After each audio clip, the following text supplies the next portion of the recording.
Assalamualaikum warahmatullahi wabarakatuh. Izin memperkenalkan diri, nama saya Muhammad Imba, NPM 217420100079, Fakultas Hukum Saburai, kelas B sore. Saya akan mempresentasikan tentang struktur putusan, macam-macam putusan dan implikasinya. Yang pertama, apa itu struktur putusan? Putusan pada dasarnya hasil dari sengketa tertentu antara dua pihak atau lebih. Putusan pengadilan tentunya memiliki nilai keuntungan atau manfaat bagi para pihak, terutama bagi pihak yang dimenangkan dalam sebuah sengketa atau perselisihan. Namun, tidak semua putusan bisa bermanfaat bagi pihak lain, terutama praktisi hukum yang hendak mengkaji intisari dari sebuah putusan.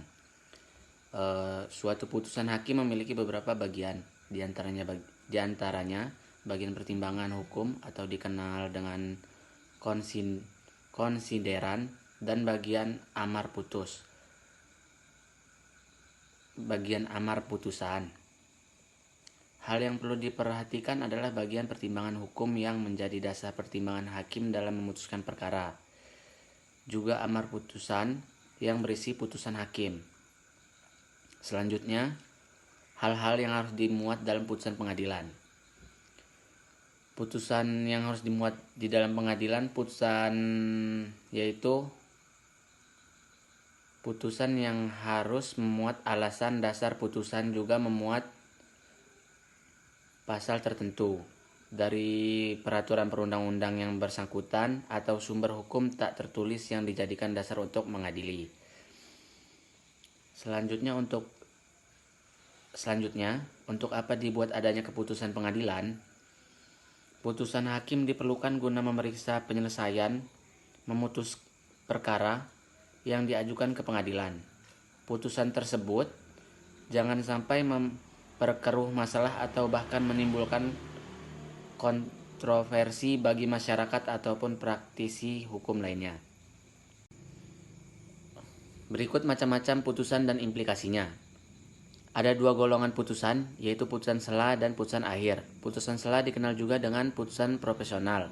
Putusan sela ada bermacam-macam, yaitu putusan preparatoir, putusan insidentil, dan putusan profesional. Yang terakhir, implikasi dan implementasi putusan Mahkamah Konstitusi nomor 5 tentang SBI atau RSBI. Implikasi dan implementasi putusan MK nomor 5 penting dan menarik diteliti, karena Kementerian Pendidikan dan Kebudayaan sebagai adresat putusan menempuh kebijakan masa transisi, terutama untuk menghapus kebijakan.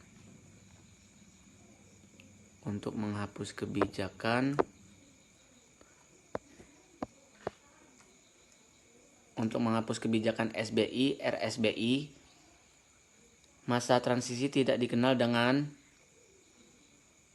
memiliki landasan hukum. Dalam implementasi putusan tersebut, terdapat pertentangan antara ketegasan ketentuan normatif bahwa putusan MK berlaku mengikat sejak selesai diucapkan dalam sidang pleno yang terbuka untuk umum dengan keniscayaan kerjasama kolaboratif lintas lembaga negara dalam mengimplementasikan putusan MK. Sekian penjelasan dari saya, mohon maaf bila ada kekurangan, dan saya ucapkan terima kasih atas perhatiannya. Saya akhiri, wassalamualaikum warahmatullahi wabarakatuh.